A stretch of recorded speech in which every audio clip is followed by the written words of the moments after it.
Inilah hal yang berkembang dan hal yang hilang dari dunia pencaksilat setelah maraknya pertandingan MMA.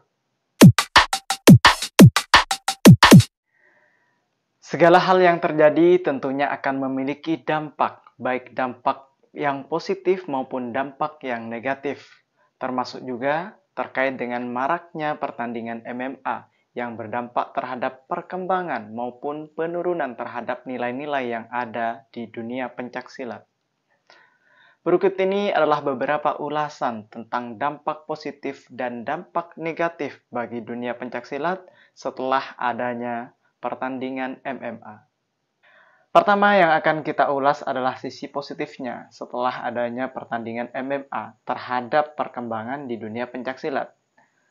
Setelah adanya MMA, tentunya batasan-batasan tentang perguruan-perguruan itu menjadi menipis, sehingga teknik-teknik dalam perkembangannya itu menjadi sangat besar, terutama teknik-teknik kuncian yang itu berkenaan sering dipakai di dunia MMA juga menjadi sesuatu hal yang kemudian dilirik untuk kemudian kembali diaplikasikan atau dikaji teknik-teknik dalam pencaksilat yang berkaitan dengan teknik-teknik kuncian.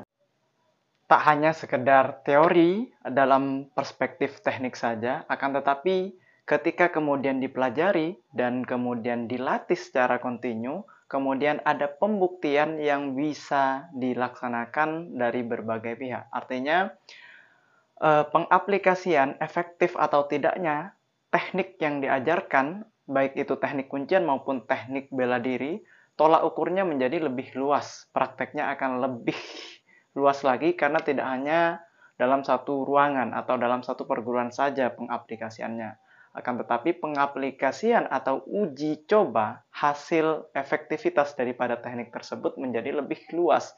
Kenapa? Karena batasan perguruan sudah tidak ada dengan adanya MMA ini, dan apakah tekniknya teruji atau tidak ketika kemudian lepas daripada aliran-aliran tersebut. Sehingga lebih luas dan lebih bisa teruji mana teknik yang paling efektif dan mana teknik yang tidak terlalu aplikatif dalam kehidupan sehari-hari atau dalam dunia nyata.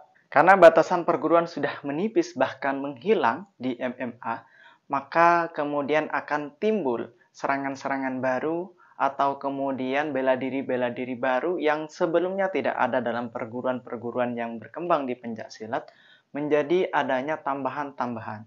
Sehingga para pengembang atau kemudian para praktisi pencaksilat akan berpikir bagaimana mengantisipasi serangan-serangan yang sebelumnya mungkin tidak pernah ada di perguruan. Oleh karenanya akan muncul pengembangan-pengembangan teknik untuk mengantisipasi serangan-serangan atau teknik-teknik bela diri baru tersebut.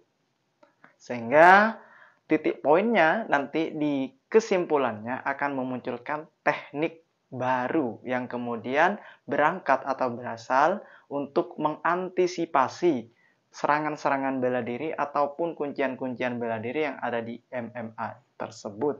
Hal atau dampak positif lainnya yang ketiga yang saya temukan di sini adalah pengenalan terhadap teknik-teknik pencaksilat akan lebih dikenal dari berbagai kalangan. Kenapa? Karena setelah munculnya MMA ini, teknik-teknik dari pencaksilat itu kemudian akan muncul di arena yang lebih luas, yang disiarkan di televisi. Tentunya kemudian pengenalan atau sosialisasi tentang teknik-teknik atau teknik bela diri yang ada di pencaksilat akan lebih menyebar luas dan mudah dikenal oleh beberapa kalangan di masyarakat. Jadi kesimpulannya ada 3 hal positif yang berpengaruh atau berdampak daripada perkembangan MMA itu tadi terhadap dunia pencaksilat.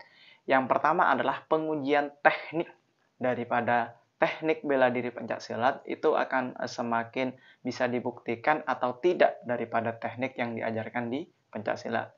Yang kedua adalah pengembangan teknik karena adanya serangan-serangan baru atau teknik-teknik bela diri baru untuk diantisipasi sehingga akan menimbulkan atau berpikir untuk menciptakan teknik-teknik baru atau pengembangan teknik. Yang ketiga adalah sosialisasi atau kemudian pengenalan terhadap teknik pencaksilat itu menjadi lebih mudah.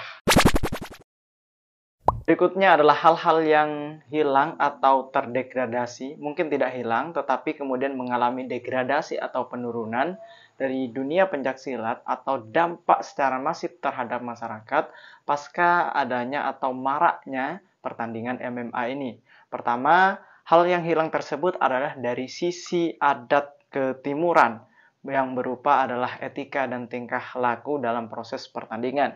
Pertama, dari segi pakaian. Kalau dari segi pakaian sudah jelas ketika di MMA dan di pertandingan pencaksilat. Kalau kita melihat di pertandingan pencaksilat itu pakaiannya masih tertutup ya. Lengan panjang, celana panjang, dan artinya dari sudut pandang norma atau kepantasan adat ketimuran itu masih sangat pas. Akan tetapi ketika melihat dari pertandingan MMA, maka hal tersebut sudah tidak bisa kita lihat lagi. Ada beberapa hal dari pakaian yang kemudian dari sisi adat ketimuran itu cukup melenceng.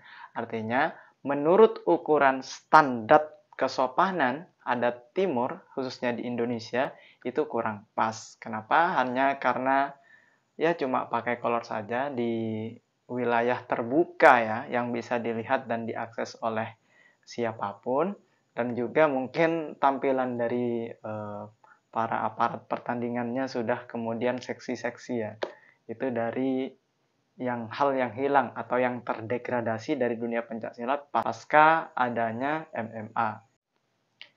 Selain dari cara berpakaian, kita lihat juga mulai dari cara masuk, kemudian bagaimana cara antar petarung satu dan petarung kedua berkomunikasi sebelum pertandingan dan setelah pertandingan, itu cukup berbeda sekali atau sangat jauh berbeda.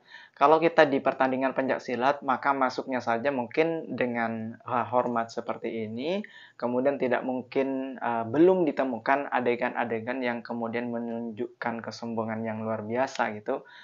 Teknik tetap ditampilkan tapi dengan cara-cara yang elegan. Berbeda dengan di MMA, itu murni pure bela diri, tidak lagi mengarah ke sana karena memang itu adalah olahraga murni bela diri di situ.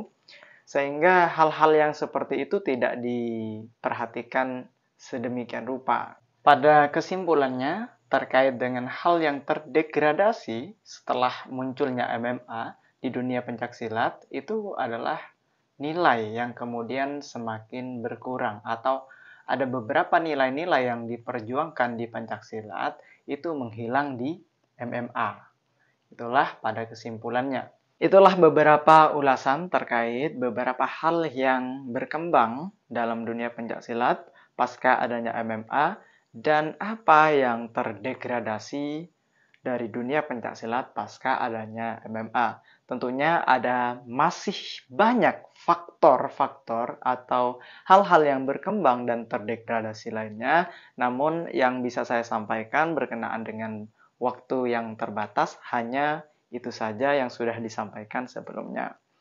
Jika ada sesuatu hal yang mungkin ingin ditambahkan, silahkan sampaikan di kolom komentar.